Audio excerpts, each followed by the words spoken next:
Okay, so ngayon, MST naman tayo under the subject plane trigonometry. So this one's similar sa lumabas noong May 2022. Iba lang yung given. Okay, so application to ng right triangles. Solution using, right triangles or oblique. Pwede mo siya isolve using right triangles lang or oblique. Yung may sine, cosine lang. Pag right triangle, yun, so katawa or Pythagorean theorem pa lang. So, in a hilly or mountainous terrain, so it is often difficult to determine heights. So, sige, draw na agad natin yan. In a hilly or mountainous, yan ba? Sige, pwede na yan. So, it is difficult to determine heights. So, there are two problems. So, first, it may be impossible to find an expanse level ground from which measurements can be taken. Okay? Walang level ground. Yung sabi, may be impossible. Note mo yung mga It may be impossible to find an expanse level ground. Walang level ground, take note, from which measurements can be taken. Second, sighting may be limited. So that is, points of reference such as mountain peaks may be visible only from certain places. Okay. Okay, so a geologist took measurements at 2 points, B and C, 928 meters apart. So saan po pwesto 'yon? Di pa natin alam. Kung may 3 points tayo ABC, di pa natin alam. Basahin pa natin. So, the angle of elevation from B to the top of the mountain at A. So, ibig sabihin, ano yan, ang pattern yan ay AB. Ang C, di natin alam kung in between B or A ba. Below B or between A and B ba. And the angle of elevation from B to the top of the mountain A yan is yan. So, the angle of elevation from C to B. O yun. So, ABC pala yan. Ganun. So, lagay natin sa baba si C. Bandang dito si B. Banda dito yung A. Ganun. So, ABC. Tama naman, di ba? Ang galing ko na to. Okay, so balikan natin. So, the geologist took measurements at 2 points B and C. So, ito yan. So, 928 meters apart. So, 928 meters apart. Okay, so the angle of elevation from B to the top of the mountain at A, angle of elevation, punta rito. Ang pangit naman ng no? Pero sige, okay na yan. Paano siya? Along the length. At angle of elevation, horizontal yan is, ano sabi? Angle of elevation from B to the top of mountain A, 47 degrees, 10 minutes. So, 47 degrees,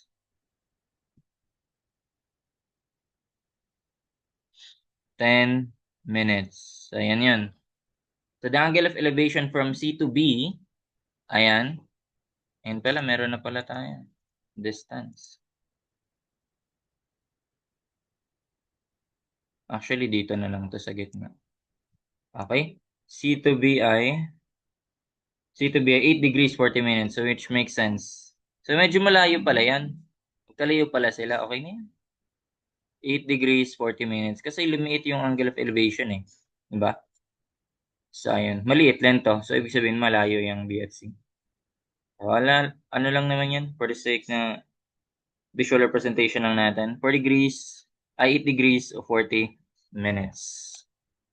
Ma-extend pa ba to? Okay na nga yan. Sige, okay na yan. Ayan. So, the angle of elevation from C to A. Oh, meron din pala. From C to A. Ako ba ito ipopwesto? Liitan ko na lang. Basta yan in between. Ganito na lang. Lagay ulit ako linya dito. I-block ko na lang. Ito. Parallel sa kanila. Move ko na lang yan. Ayan. Ayan. Yan yung distance na 928. Okay, para kita lang. Sabi, it is known, angle of elevation from C to A, 32. Oh, which makes sense. Mas malayo nga talaga siya kay B kasi, ayun lumiit din. So, anong klaseng to? Ay, ang pangit ng figure. Sige, okay na yan. Ganyan lang. C to V. Masyadong ano na dito ah. Pwede ko ba baguhin? Medyo lakihan ko na lang tong span. Tanggal ba lahat? Hindi naman no. Pakita ko lang, exage ko na lang. So parang pag ganyan yung B. Tapos, ganito. Okay na yan. Ayan, ganyan. Mas kita, di ba? Makikita mo yung difference na angat ba natin para di na yan na lang talaga, no? So, yan, C to A. Ayan. Pwede na yan. Tapos, eto. O, di ba? Right triangle ba na form? Angat pa nga natin. Hmm, angat-angat pa to. Pangit lang kasi sa figure eh. Paangat pa natin yan. Hilly or mountainous naman daw eh. Sige, exage. Ayan, nandun si A. Layo. Ayan. Okay na ba yan? Para lang ma-draw natin ang ayos. Para lang ma-draw natin ang ayos. Ayan, maka-form ka talaga triangle. Ayan. Sige, edi whoops na yan. Ayun. So, 32 degrees, 30 minutes. So, ito yan. Angle of elevation. Blow ulit natin. Ano yan? 32 degrees, 30 minutes. So, pwede nating isolve to, di ba? Ayan. So, pwede nating i-difference lang yan. 32 degrees, 30 minutes. Bukasan mo lang 8 degrees, 40 minutes. 2350, ano ba? 32 degrees, 30 minutes, 8 degrees, 40 minutes. 23 degrees, 50 minutes. Okay. So, 23 degrees, 50 minutes. So, meron kang 928. Ano ba maganda dito? Solution of oblique. Di ba? Hmm. Madali na lang yan. Ito.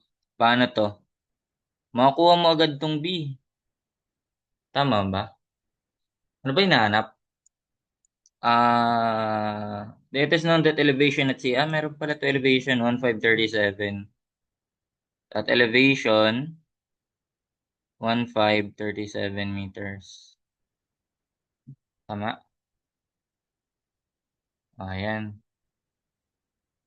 So, what is the elevation at A? So, kailangan natin makuha yung height, yung perpendicular height. Na ito, horizontal distance. Kailangan natin makuha yun. Para makuha natin yung height niyan. Ito, pangalanan nating H. Ibig sabihin, elevation ng elevation ng C plus itong H ay elevation ng A. So, paano natin makuha yan? Or combo-combo ata to. Solution of oblique tapos mag-right triangle ka. Dito talaga mag-oblique ka talaga dito. Mapapasahin lo ka dito. Binigay na eh. Diba? Nag-highlightan natin Ito yun ang triangle na yun Oh. Oh. So, meron ka ng information dito. Diba? So, may information ka dito. Ano pa masasolve mo? Ito, makukuha mo to eh. Ito. Yan, makuha mo yan. Ito ay supplementary nito. Tapos, ito ay equal lang dito. Diba? By geometry lang yun. Baga may two lines in parallel cut by transversal. So, ayun.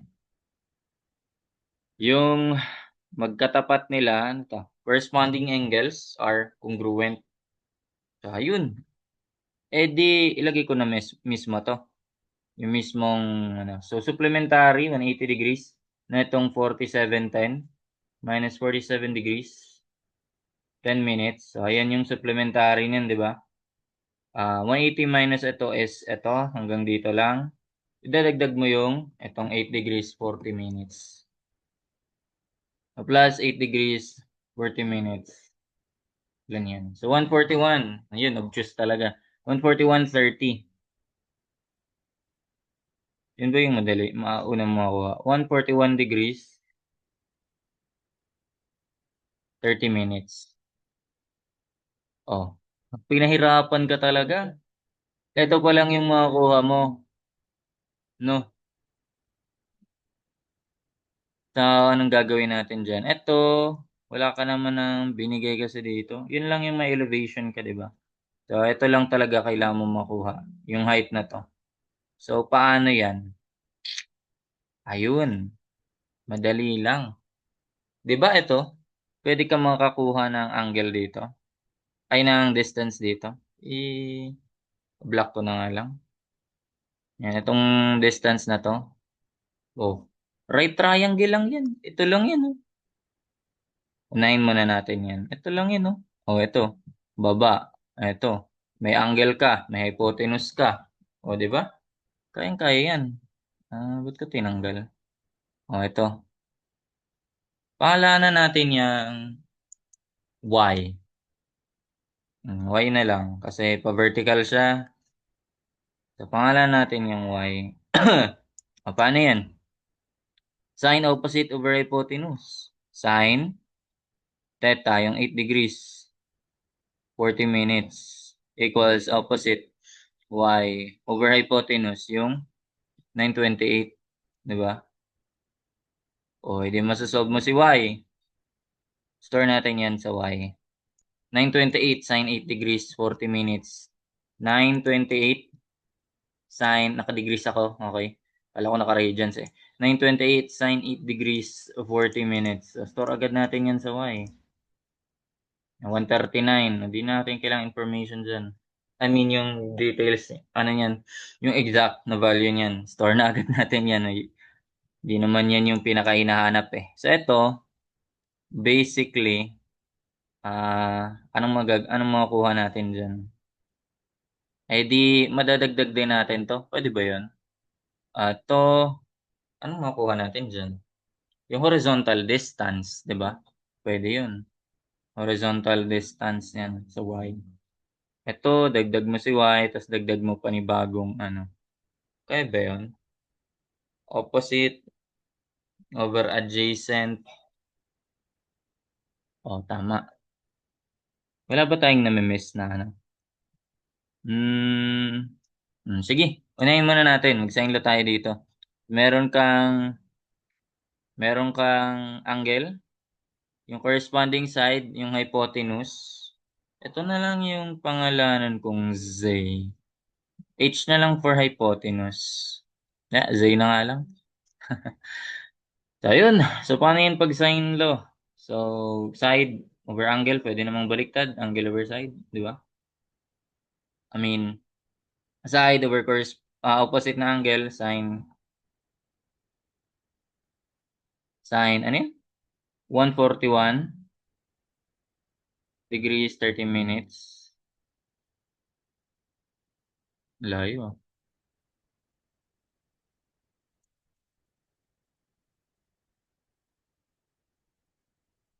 Okay. Z equals yan. Ito equals ito. Tapos etong binigay 23 equals ito. O yun, masasolve natin yung hypotenuse. Oh. Di ba? So, pangalan na naman natin tong D na lang. Daming ano, no? So, D over sine naman. Sine ng ano? 23 degrees, 50 minutes. Masolve na ba natin yan? Anong may information na tayo? Wala pa. Ay, wait. So, mapasolve ka pa ng isang angle. Di ba? Ayun, yun na yung meron kang ano eh, yung 928. Oh, gamit lahat, no? 928 equals dito. Anong angle na yan? Oh, di supplementary lang din yan. Supplementary lang yan. Yung dalawang angle mo. So, that will be 180 degrees minus. Sum nung dalawa, supplementary lang yun eh. 141 degrees, 30 minutes, plus 23 degrees, 50 minutes. Tama? So, 1440. 14 degrees. 40 minutes. Tama ba? 1440. Okay. 14 degrees, 40 minutes. Ayun na. O, ayun na. Meron ka na. Kompleto na ang information natin. Sine 14 degrees, 40 minutes. Grabe, no? Ayun, masasolve mo na si Z or D. Anong unahin mo? Pwede mo kunin na si Z, tapos mag-ano ka na. Pwede. Pag kinuha mo si Z, direct mo na makuha. Opposite lang yan. Pag si D, ayun, yung ginamitan yung Y, add mo yan. So, pwede rin yan. Anong ano mo? Solution mo? Siguro ako, doon na lang ako sa ano. Ginamit ko si Y eh. Nakastore si Y eh. Hindi doon ako sa D. Si D isa-solve ko. Store ko naman yan sa D. Okay, then parehas lang naman yan sila. Papalabas. Okay, so that will be 928 divided by sine 14 degrees 14 minutes multiplied by sine, okay lang ba yung ganyan? Walang times. 23 degrees 50 minutes. We'll see. Okay, kaya naman. No? Kaya naman pala. So, ayan naman yung sa D. In-store lang din sa D. Okay. So, lagay na lang natin sa D. Yun na. Paano yan? Elevation at A. Elevation at A is equal to elevation at C plus Y plus, may kulang pa. Plus Y plus, ano tong isa? H minus Y. Kailangan ko pala pangalanan din to. Okay, kailangan ko pala pangalanan din sa. Itong length na to ay, ano na, ubos na ako. H na lang. Lowercase na h. Wala na akong aiisip. Lowercase na h na lang. Ayun. Daming pangalan, no? So, h. Pero yung total, h yun. Total height. Iwalay ko na lang siya. Dito. H. Ayan. So, another sign, ano lang din yan? Another trigo. Pinagsama nga. Combo nga talaga ng oblique at saka right triangle. So, sine 47 degrees 10 minutes equals opposite niya nasa h over hypotenuse niya nasa d. Yan. Modify mo na lang yung h. D over sine. Ano lang yan. Parang kung mo sa h, I that is just d over sine. Sine 47 degrees 10 minutes. Ayun. Direct sub. Nakastore ba yun sa D? Nakastore na ba yun? Okay na. Ayan. Rekta na yan. That would be elevation at C ay 1537 plus yung nasa Y plus yung D over sine 47 degrees 10 minutes.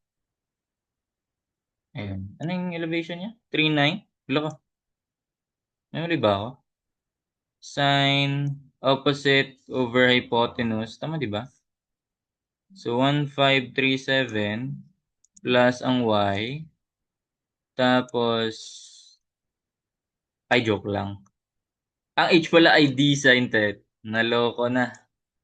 Mali ako ng ano. Naloko na. Kaya pala. Nako, minsan may napapansin ako ganun. Careless kasi din talaga ako eh. So, may napapalabas ako, mali.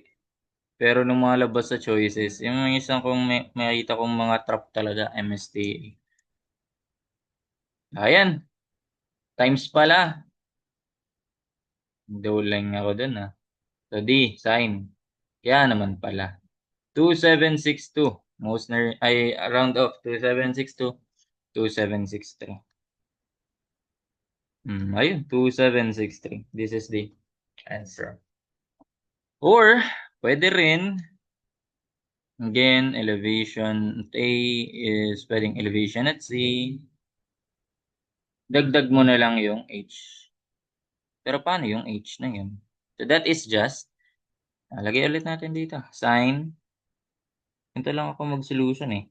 Sine, yung buong angle na yun ay 32 degrees, 30 minutes is equal to opposite, yung h, over hypotenuse, yung z.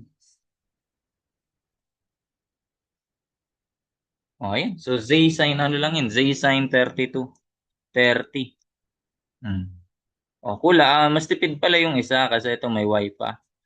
So, z sine 32, 30. 32 degrees, 30 minutes. Solve mo na si z. Actually, sino pa ba pwede hindi ko magamit? Sige, z pero i-store ko na lang sa i-store ko na lang saan? Ano pong letter pwede? Sa M, X, Y, Z. A na nga lang. Trip na nga eh. So that will be, same lang sa kanina. Di tayo nag-shift sa store. So mababalikan natin yung mga solving natin kanina. 928 divided by sine, 928 divided by sine 40. Multiply mo na lang sa, ito lang i-modify mo. Sine 141 degrees 30 minutes. Tama? So that will be your Z. 22. 22. Okay, nakastore yan sa A. Ayun. So elevation at C, 1537 plus. Nakastore sa A, then sine 32 degrees, 30 minutes. So same. 2762, 910, 187. 1910, 187. Parehas lang sila. And that's it for this problem. Hope you learned something. Thank you.